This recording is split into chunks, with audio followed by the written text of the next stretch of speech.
Assalamualaikum warahmatullahi wabarakatuh. Innal hamdalillah wassalatu wassalamu ala Rasulillah Sayyidina Muhammadin ibni Abdillah wa ala alihi wa bihi wassalam, amma ba'du. Segala puji hanya milik Allah Subhanahu wa taala. Segala zat yang maha ghafur, zat yang maha syukur, yang telah memberikan ribu-ribu nikmat tidak terukur. Nikmat iman, nikmat Islam, sampai nikmat sehat walafiat. Amin.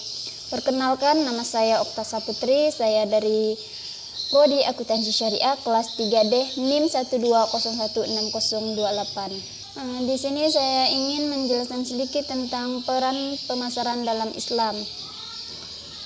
Sebelum kita membahas peran pemasaran dalam Islam, kita harus mengetahui beberapa peranan pemasaran dalam suatu bisnis maupun perusahaan.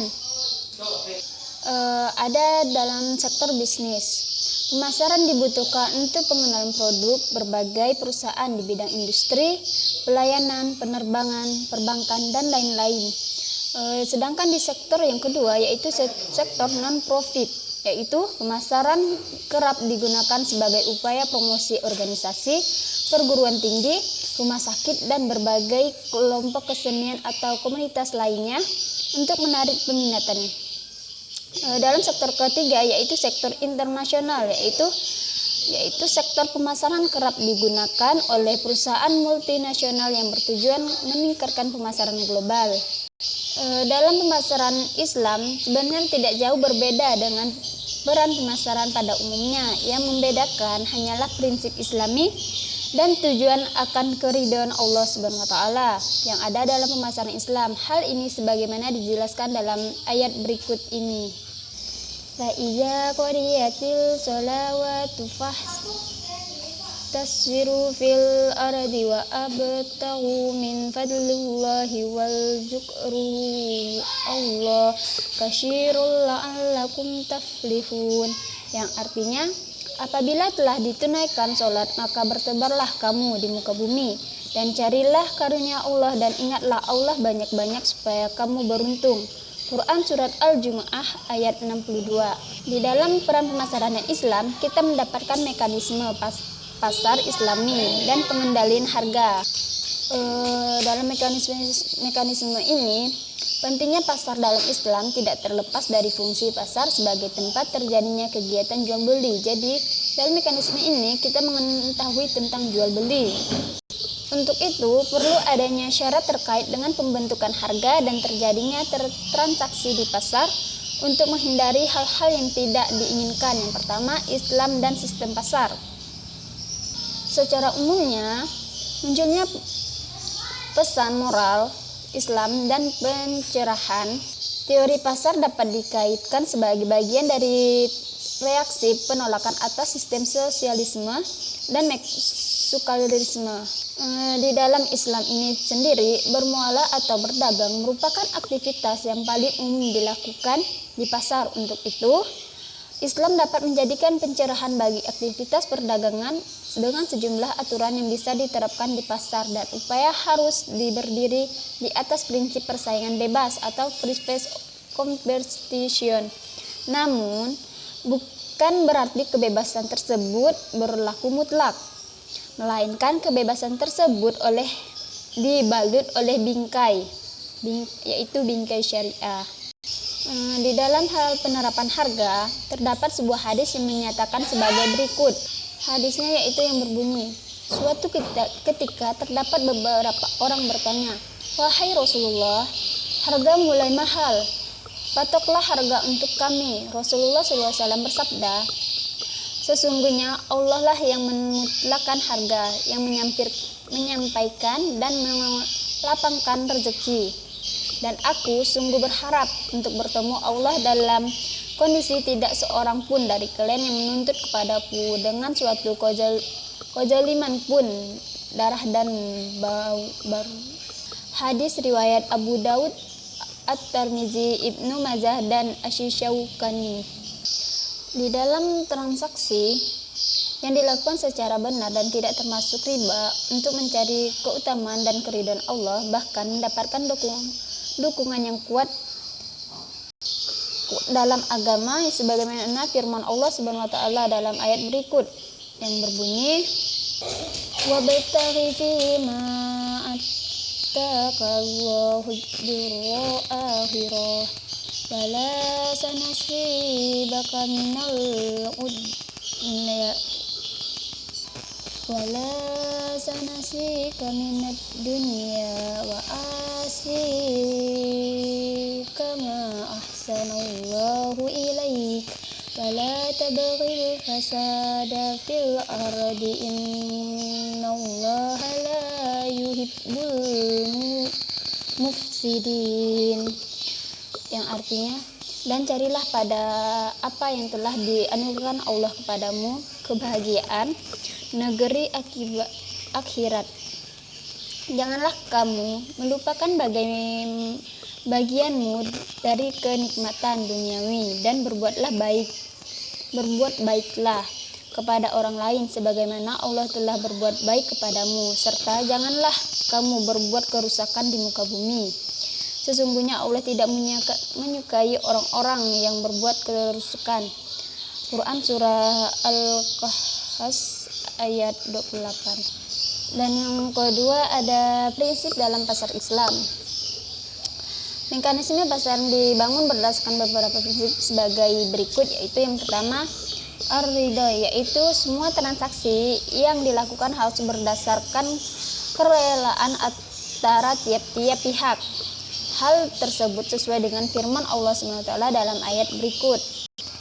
Ya ayyuhalladzina amanu la ta'kulu amwalakum bainakum bil batili illa an takuna ghiratan an taradin minkum wala taqtulu anfusakum innallaha kana bikum rahiman, yang artinya hai orang-orang yang beriman, janganlah kamu saling memakan harta sesama dengan jalan yang batil, kecuali dengan jalan perniagaan yang berlaku atas suka sama suka di antara kamu. Dan janganlah kamu membunuh dirimu, sesungguhnya Allah adalah Maha Penyayang kepadamu. Quran surah An-Nisa ayat 4. Dalam ini ada persaingan sehat, yaitu semua mekanisme dan kegiatan dalam pasar akan aman jika terdapat persaingan sehat. Mekanisme pasar akan terhambat jika terdapat penimbul ikhtiar ataupun monopoli. Monopoli berarti perdagangan barang yang penahanannya dapat membahayakan konsumen atau banyak orang. Terus yang ada juga kejujuran, yaitu pilar penting dalam Islam. Islam secara tegas melarang melakukan kebohongan dan penipuan dalam bentuk dan keadaan apapun, termasuk dalam mekanisme pasar. Dalam hal ini, kejujuran merupakan nama lain dari kebenaran itu sendiri, sebagaimana firman Allah Subhanahu wa taala dalam ayat berikut.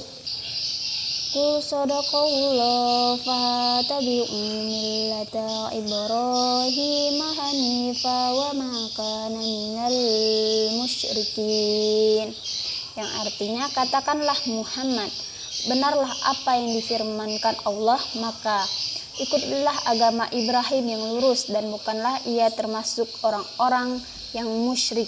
Quran surah Al-Imran ayat 3.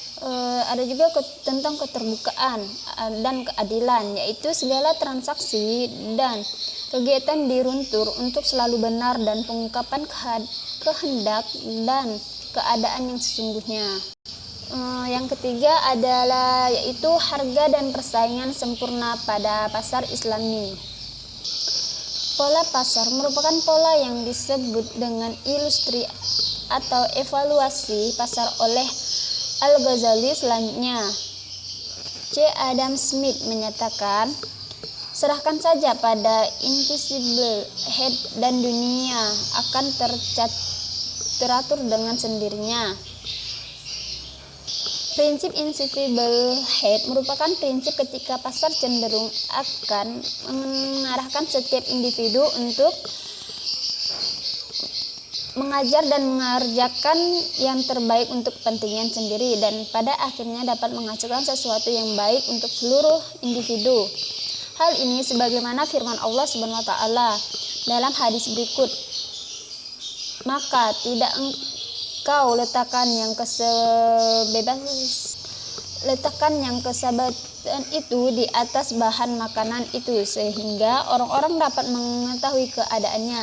Barang siapa yang menipu, maka ia bukanlah masuk golongan kita. Hadis riwayat Muslim. Hadis ini menggambarkan jika suatu barang memiliki kualitas yang baik, maka wajar jika harganya mahal. Akan tetapi jika suatu barang kualitasnya sudah sepatutnya dijual dengan harga murah.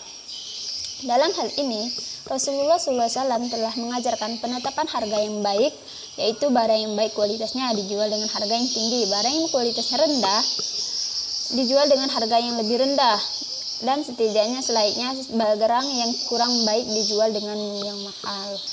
Keterkaitan dengan harga, dalam sebuah hadis dikatakan bahwa pada suatu ketika di zaman Rasulullah terjadi kenaikan harga yang luar biasa, sehingga sahabat meminta Rasulullah untuk menentukan harga kala itu, namun dibalas dengan sabda berikut, sesungguhnya Allah lah yang mematok harga dan menyempitkan dan yang melapangkan rezeki. Hadis riwayat Abu Dawud, At-Tirmidzi, Ibnu Majah, dan Asy-Syaukani. Ada juga hisbah dan pengawasan pasar.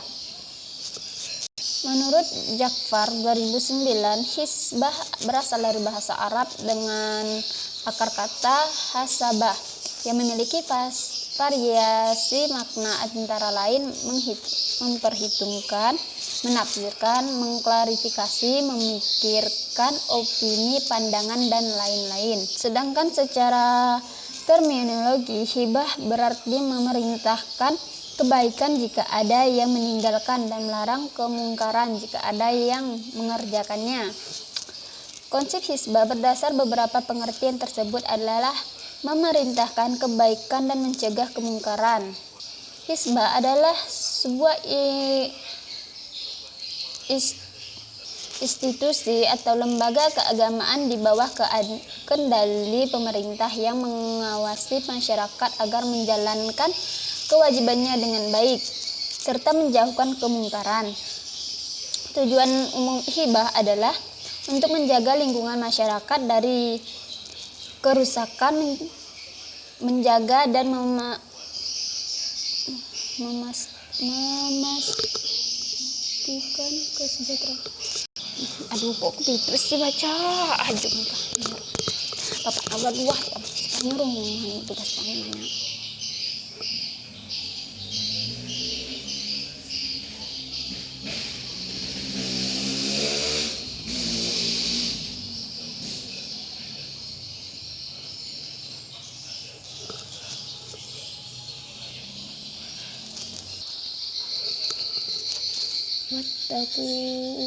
Wattakun min apa ya hamdah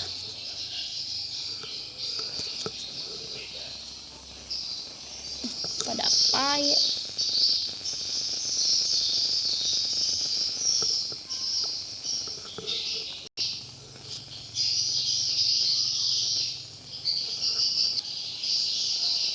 sih, kok bingung bapak tuh sakit ya lepas baru umur 9 kok jam semangat sih pusing tahu di satu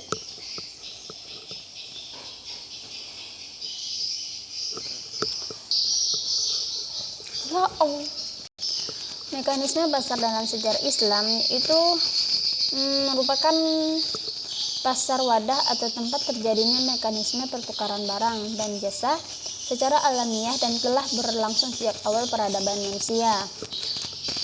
Dalam sejarah dijumpai bagaimana Rasulullah menghargai mekanisme pasar sebagai sebuah sunatullah yang dihormati. Berikut penjelasan mengenai mekanisme pasar dalam sejarah Islam. Yang pertama, ada masa Rasulullah SAW.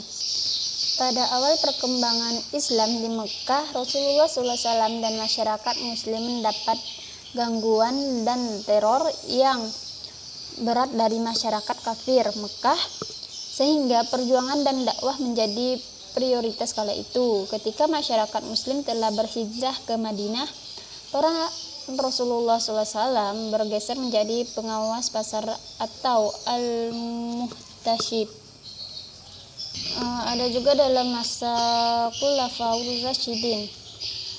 Khulafaur Rasyidin adalah 4 khalifah pemimpin agama Islam yang dipercaya untuk meneruskan kepemimpinan setelah Rasulullah SAW wafat.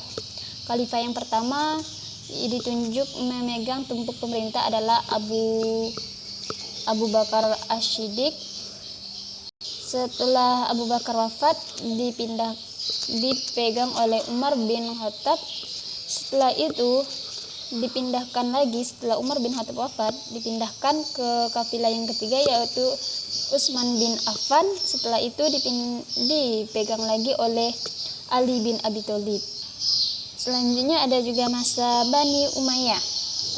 Pada masa Bani Umayyah mulai ditemukan banyak buku-buku yang tertulis para fuqaha, sufi, dan filsuf yang menunjukkan perkembangan peradaban Islam. Buku-buku yang mereka tulis sebenarnya bersifat komprehensif dan tidak secara khusus membahas tentang sistem ekonomi. Meskipun demikian, beberapa orang di antara para fuqaha tersebut memberikan kontribusi bagi sistem perekonomi Islam, dan Abu Yusuf termasuk di antaranya. Abu Yusuf pada 1113 sampai 118 Hijriah hingga 731 sampai 758 Masehi hidup semasa pemerintah Bani Umayyah mulai dari kafilah Hisyam, yaitu pada 105 Hijriah sampai dengan 742 Masehi. Abu Yusuf merupakan fuqaha pertama yang menekuni tentang kebijakan ekonomi secara efektif. Salah satunya beliau memperhatikan peningkatan dan penurunan produksi yang berkaitan dengan perubahan harga. Ada juga kekuatan pasar menurut Islam. Kekuatan pasar atau market power merupakan suatu kemampuan pelaku pasar atau perusahaan untuk meningkatkan harga baik barang maupun jasa pada pasar. Dalam mengenai kekuatan pasar, menurut para pemikir Islam klasik dikemukakan sebagai berikut. Yang pertama ada permintaan. Pada tingkat pendapatan tertentu dan dalam periode tertentu, beberapa hal yang perlu diperhatikan dalam permintaan, salah satunya adalah hukum permintaan. Pada hakikat, hukum permintaan merupakan suatu hipotensi dengan pernyataan sebagai berikut. Hubungan antara barang yang diminta dengan harga barang tersebut, di mana hubungan berbanding terbalik, yaitu ketika harga meningkat atau naik, maka jumlah barang yang diminta akan menurun, dan sebaliknya. Apabila harga menurun, maka jumlah barang akan meningkat. Dalam hukum permintaan terdapat faktor-faktor penentu permintaan yang harus diperhatikan. Yang pertama ada harga barang, kedua pendapatan konsumen, ketiga harga barang lain yang terkait, yang keempat selera konsumen, yang kelima evakuasi, yang keenam yaitu maslabah, yang kedua penawaran, keuntungan, dan sebagainya. Di sini ada juga konsep keseimbangan pasar, ketidaksempurnaan pada pasar solusinya dalam Islam. Maksudnya yaitu kebebasan pasar mencakup cara melakukan produksi dan menentukan harga tanpa adanya gangguan yang dapat menyebabkan ketidaksempurnaan pasar atau distorsi pasar. Akan tetapi sulit ditemukan pasar yang dapat berjalan secara adil.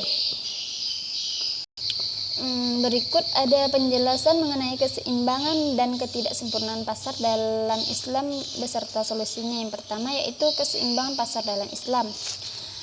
Keseimbangan pasar merupakan sistem ketika semua kekuatan yang ada di dalam pasar, baik permintaan maupun penawaran, berada dalam keadaan seimbang sehingga setiap variabel seperti harga dan kualitas yang terbentuk di pasar sudah tidak lagi berubah.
Yang kedua, untuk mengembalikan